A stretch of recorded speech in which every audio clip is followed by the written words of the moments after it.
Welcome to the Deep Dive. We're here to crack open complex topics, sift through the best sources, and really pull out the insights you need to be genuinely well-informed. Absolutely. And today, we're diving headfirst into something that's, well, it's everywhere, isn't it? Artificial intelligence. It really is. It's changing everything. We're talking systems generating text, images, making these incredibly complex decisions, transforming whole industries. It's truly groundbreaking stuff. But, and this is the big but, as these AI systems get more embedded in everything we do, they bring a whole new class of security challenges. Right. Our old ways of thinking about cybersecurity. They just weren't built for this. Yeah. Not for the unique, sometimes weird ways AI works. It's like trying to guard a cutting-edge data center with just, a night watchman and a padlock. That's a great analogy. And that's exactly why today our mission is to really unpack this crucial new framework from MITRE. It's called Safe AI, a framework for securing AI-enabled systems. A very timely piece of work. We're going to dig into it, uncover how AI really flips the script on security, and hopefully give you the insights to understand how we start protecting these systems. You should leave understanding not just what the threats are, but fundamentally why they need a totally new playbook. Exactly. And for organizations trying to figure this all out, getting a handle on assessment is key. That's where resources like, say, cloudassist.vibehack.dev are becoming so essential, helping navigate this complexity. So let's get into why this new guidance is so vital. AI systems, they don't just add vulnerabilities like traditional software might. They create entirely new ways for things to go wrong. New attack vectors. Totally new vectors, because they depend so heavily on data, on learning processes, and they often exhibit non-deterministic behaviors. Meaning they don't always react the same way, even to the same input. Exactly, which makes securing and assessing them incredibly complex compared to, standard IT systems where you expect consistency. It really sounds like a completely different beast for security teams. What's one of the most, surprising new attack types AI brings to the table? Something fundamentally different. Well, one fascinating area is adversarial inputs. Think about this. An AI designed to spot cancer on a medical scan. It's working perfectly. Okay. Then an attacker adds just a few pixels, totally invisible to the human eye, but crafted in a specific way. Suddenly, the AI misclassifies a healthy image as cancerous. Wow. Just from a few pixels. Just a few pixels. That's adversarial input. It shows how tiny, unnoticeable tweaks can completely derail an AI's judgment. It opens up this terrifying new front. And that's different from, say, just hacking the system. Very different. Or consider poisoning. This is where attackers subtly corrupt the AI's training data. Before it even learns. Right. They embed hidden vulnerabilities or biases that might only show up way later. It's like planting a time bomb inside the AI's learning process itself. So it's not just breaking in, it's manipulating the AI's mind. It's learning in these really sneaky ways that are super hard to spot. And you mentioned the AI itself could leak info. Precisely. AI can inadvertently spill sensitive data, maybe through unfiltered responses or because it memorized private details during training, or it just misunderstands a query.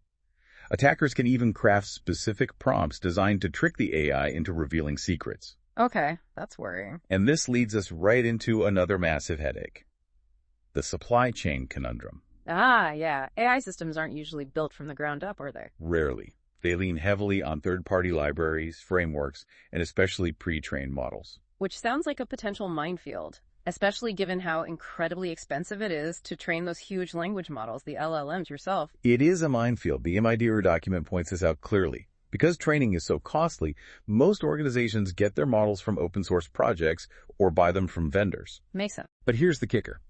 Often, there's little or no method of determining the risks associated with executing such a model.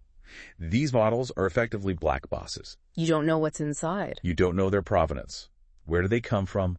What data were they really trained on? How are they optimized? It's often completely unclear. And that's a huge risk. A massive risk. Yeah. Then add the fact that global adversaries like China are building their own models. Again, unknown training data, unknown optimization techniques. Vetting becomes incredibly difficult, almost impossible sometimes. So managing that supply chain risk is paramount. Absolutely critical, which is why having robust processes and maybe even tools to help assess that risk, perhaps looking at something like ariskist.com, is becoming so vital for businesses. Okay, so we've got these brand new complex threats, a really murky supply chain, and AI systems that just behave differently. What about our existing security rulebooks? Are they enough? That's the crux of the issue. There's a pretty significant gap. NIST's risk management framework, the RMF, that's the gold standard for federal IT systems, right? Right. Well, as of April 2025, when this MITRE paper came out, NIST hadn't actually released an updated control catalog specifically designed to tackle AI-enabled systems. So a gap in the official guidance. A critical gap. There's an urgent need for AI-focused security guidance. And that's precisely the gap MITRE's Safe AI framework aims to fill. Okay, let's unpack Safe AI then. It's designed to bridge that security gap. How does it actually work? How does it fit with other frameworks? It's really about harmonization. Safe AI cleverly brings together existing valuable frameworks. You've got MITRE Ellis, Which is focused on attacker tactics against AI, right? exactly. And then you have the NIST AI RMF, which looks at the characteristics of trustworthy AI. Safe AI integrates both of those into the broader, well-established NIST RMF that many organizations already use. So it builds on what's there. It builds on it, yes. The main goal is simply to strengthen how organizations select and assess their security controls by systematically identifying and addressing those AI-specific threats we've been talking about. It takes a clear defender perspective. How do we protect our assets that use AI? That makes a lot of sense. It's like providing a specialized lens, looking at existing security practices, but through the specific context of AI. That ATA connection sounds really powerful. It really is. Think of MITRE Atlas as this living, breathing, globally accessible encyclopedia. It maps out exactly how attackers are trying to compromise AI systems based on real-world attacks and red team exercises. A constantly updated threat library for AI. Precisely. A living knowledge base, as they put it. Safe AI leverages that detailed taxonomy to pinpoint specific AI concerns and connect them to potential mitigation controls. You know, reading through the Safe AI doc, something really jumped out at me. It doesn't just focus on hackers, on external threats. That's a really key point. It actually acknowledges that sometimes the AI itself can cause problems, accidental issues, unintended behaviors, but the consequences can be just as bad as a deliberate attack. Yes. That's a fundamental shift. It feels like a shift. It's not just about building walls. It's about understanding and securing the inherent nature of how AI operates, its potential internal flaws. It's a crucial insight. And that ties into the NIST AI RMF piece, which is all about embedding trustworthiness into AI design, development, and use. Trustworthiness. Like what? Well, NIST identifies key characteristics. AI should be safe, secure and resilient, explainable and interpretable, privacy enhanced, fair meaning harmful biases are managed, accountable and transparent, and valid and reliable. Those sound like important goals, but maybe a bit abstract. How do they translate into concrete risks that Safe AI helps us tackle? And this provides some really clear examples. Think about confabulation. What we often call hallucinations. Exactly. The AI confidently states something completely false. Imagine getting critical medical advice from an AI that sounds perfectly convincing but is just wrong. Terrifying. Or data privacy risks the AI leaking sensitive biometric or health data. Then there are harmful biases. The AI learns from historical data, which often contains biases, and then amplifies them. Think loan applications or facial recognition systems showing performance disparities for different groups. So it perpetuates societal issues. It can, yes. And there are information security risks, too, where AI might actually lower the barrier for attackers, enabling automated vulnerability discovery or making phishing attacks much more sophisticated. And things like intellectual property risks or issues in the value chain with untrusted third-party components. That's a much broader range of risks than just, say, preventing malware. So how does Safe AI actually plug into the established NIST RMF steps? It doesn't replace the whole thing, does it? No, not at all. It's quite smart about it. It focuses its enhancements on three absolutely critical NIST RMF steps: prepare, select, and assess. Prepare, select, assess. Okay. What about the others? The other steps: categorize, implement, authorize, and monitor. They remain largely unchanged. The existing NIST guidance for those is still robust and applicable. Safe AI targets where the AI difference is most significant. Let's start with prepare then. What's new or different there when dealing with AI? Okay, in the prepare step, Safe AI really emphasizes a couple of key things. First, organizations absolutely need to identify and bring in AI subject matter experts, SMEs. People who actually understand AI deeply. Yes. You need their expertise to properly manage the unique security and privacy risks AI introduces. Second, organizations have to consciously reassess their risk tolerance levels specifically for AI-related risks. They need to think differently about what level of risk is acceptable, referencing those NIST AI RMF guidelines on trustworthiness. Makes sense. Risk profile changes. And third, it introduces this really useful concept, system elements. System elements, tell me more. Safe AI breaks down an AI system into 4 core parts for analysis. The environment, that's your infrastructure, network, compute, storage. Then the AI platform application software, the AI software itself, the OS. Third, the AI model, the actual algorithms, the program doing the thinking. And finally, AI data, all the data used for training and tuning. Environment, platform, model, data, okay. And for every identified threat, Safe AI maps specific AI concerns back to these elements. Can you walk through an example? How does that mapping help? Sure. Let's take the concern loss of models. Pretty straightforward risk. Right. Your AI model gets destroyed or corrupted. Right. Safe AI maps this. For the environment element, it points to standard NIST controls like ACO3, access enforcement, basic stuff. But then it highlights the crucial residual risk. What's left over? What's left over is that insider threats are not addressed by mitigations focused on access control, and also that model corruption or tampering could occur undetected. So even if you have access controls, an insider could still potentially damage the model, or it could get corrupted in a way your standard checks don't catch. So it shows exactly where the traditional controls might not be enough for AI's specific vulnerabilities, pinpoints the gaps. Precisely. It gives you a much clearer picture of your potential blind spots. That's really helpful. Okay, so after prepare, you move to select the security controls. How does Safe AI change that step? It augments the standard control selection process. It pushes you to tailor your controls to explicitly address those AI-specific threats we identified across those 4 system elements: environment, platform, model, and data. So it's not just picking from a list. Not just picking. The framework actually identifies about 100 standard NIST SP 853 controls as being potentially affected by AI. 100 controls. Wow. Yeah, meaning they need careful thought. You might need to modify how you implement them, how you document them in your system security plans, your SSPs.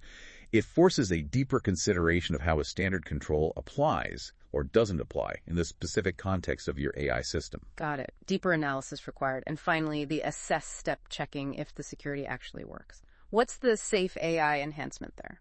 Safe AI provides much more specific guidance for planning your security control assessments, your SCAs.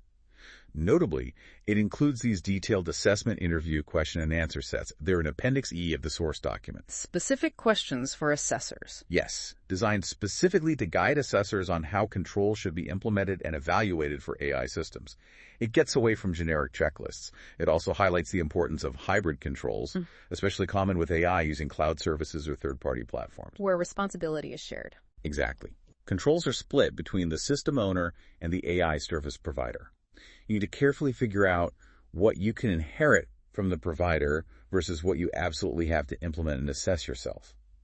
This is where clarity is crucial and why assessment tools focused on these nuances, like what cloudassets.vibehack.dev offers, can be so valuable. So no more generic security audits. You need AI-specific questions, AI-specific thinking. It boils down to being threat-informed. That's the term they use. Threat-informed assessment. Assessors must think critically about each control in the context of AI concerns and in view of the system elements: environment, platform, AI models, and AI data.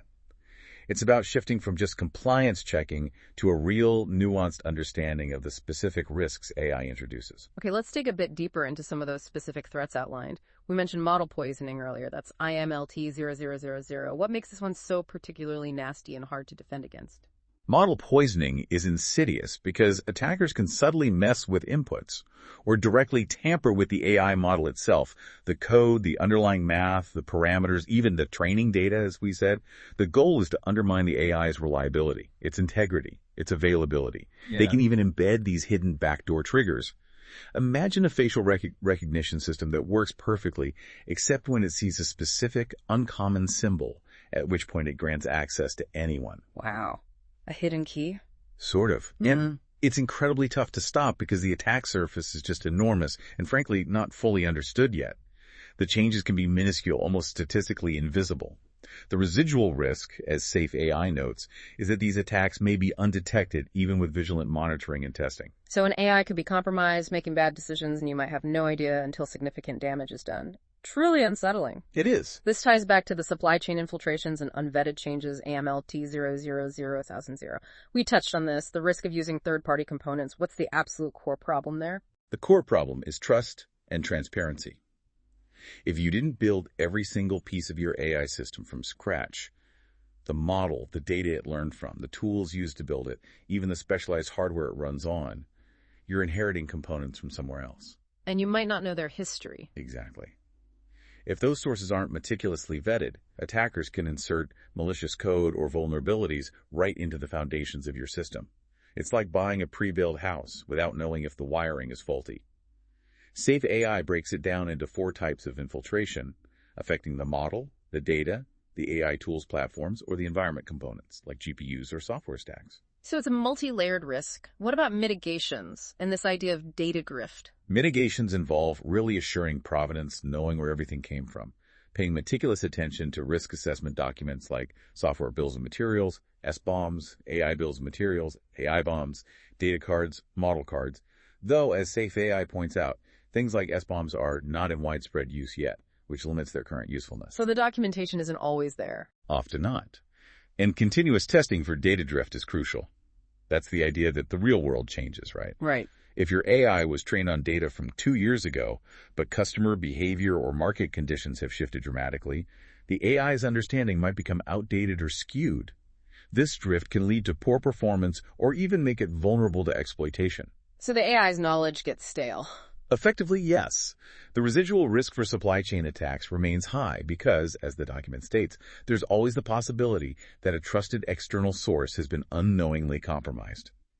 The sheer size and complexity of modern AI supply chains can make comprehensive detection incredibly hard. Again, emphasizing the need for strong risk management, potentially supported by platforms like eriskassis.com. Let's talk about sensitive information disclosure, AMLT 000048, and also metadata exposure, AMLT 0005. How can AI leak things it shouldn't? AI applications, especially language models, can inadvertently disclose sensitive stuff, maybe through unfiltered responses, or because they memorized specific sensitive details during training like PII or trade secrets. Or they might misinterpret a seemingly innocent query in a way that reveals confidential information. Attackers can deliberately craft prompts that induce the AI to leak sensitive information. Trying to trick it into spilling secrets. Exactly. And it's not just the AI's direct output. Even the metadata from API requests things like timestamps, frequency, data size, IP addresses can be revealing if logged insecurely. How so? Well, patterns in metadata can inadvertently reveal patterns or usage information. An adversary monitoring this could potentially infer sensitive details about operations or even launch targeted attacks based on usage patterns. So even the operational data around the AI is sensitive. It can be. The residual risk here is that, given the complexity of typical AI-enabled systems, it can be difficult to identify and address all pathways that might be vulnerable to leakage. Continuous monitoring is absolutely key. And metadata exposure might happen quietly in application logs, making it hard to spot. Okay, another big one, identity spoofing, AML.T00052. This includes things like deepfakes, right? Yes, exactly. AI is becoming incredibly good at generating fake or altered identities. Think voice spoofing that sounds exactly like a CEO, realistic fake video profiles, deepfakes, or even AI powerful enough to break CAPI2 CHAs. Those prove your human tests. Making phishing and fraud way easier. Significantly easier and more convincing. It's a direct threat to our standard identification and authentication methods. Mitigations involve stringent access controls, multi-factor authentication, user education, but it's tough. What's the residual risk? The big risk is the arms race. Generative AI can generate deepfakes and other forms of spoofing, and while other AI might be developed to detect these fakes, the fake detectors lag the fake generators. There's always this window where the fakes are ahead and systems are vulnerable. A constant cat and mouse game. Pretty much. And finally, let's touch on prompt injection, AMLT00051. This feels like one of the most talked about LLM vulnerabilities. Direct versus indirect. It's huge. The core idea is an adversary crafting a malicious prompt, basically, instructions for the AI to make it do something it shouldn't. bypass its safety rules, reveal confidential info, maybe even execute privileged commands if it's connected to other systems. Okay. And direct is just typing in a bad prompt. Right. Direct injection is the user intentionally feeding it a malicious instruction. But indirect prompt injection is far sneakier and potentially more dangerous. How does that work? Here, the AI picks up the malicious prompt from somewhere else, an uncontrolled data source it interacts with as part of its job. Think about an AI summarizing web pages, or using a third-party chat plugin. The malicious prompt could be hidden on a website or fed through the plugin. So the AI gets infected just by browsing or using a tool, and the user has no idea. Exactly. The user is completely unaware that the AI has ingested instructions telling it to misbehave. The residual risk is massive because prompts may be injected from any uncontrolled data source, so there is a limit to how effective the controls can be. You can't sanitize the entire internet. A fundamental vulnerability. And compounding that, the document notes that the very logic underlying how the AI component responds to a prompt does not lend itself to the kind of transparency and scrutiny available in traditional software systems. We don't always know why it responds the way it does, meaning unknown flaws could be triggered by prompts that seem perfectly harmless.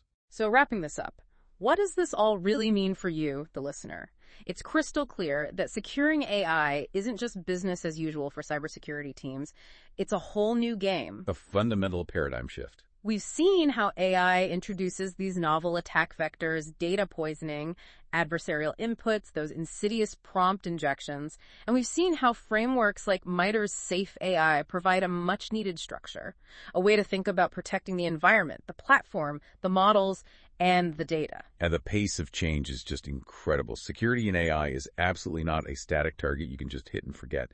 That line between what's normal AI behavior and what's malicious or compromised behavior, it's going to get blurrier and blurrier. Requiring constant vigilance, constant learning, and maybe a fundamental rethink of how we approach trust in these automated systems. Absolutely. So the big question left hanging is, how will organizations effectively balance the undeniable massive benefits of AI with these persistent, shape-shifting security risks, especially when dealing with those opaque third-party models where you don't fully know what's under the hood? It's a continuous journey. There are no easy answers. It requires ongoing adaptation, learning, and investment in understanding and managing these unique risks. A journey indeed. And for those navigating it, leveraging specialized knowledge and tools, perhaps exploring resources like cloudassist.vibehack.dev for assessments, or airriskcasses.com for risk management frameworks will likely be crucial. It's about staying informed and proactive. Couldn't agree more. Thank you for joining us on this deep dive into the complex world of securing AI. Until next time, stay curious and stay secure.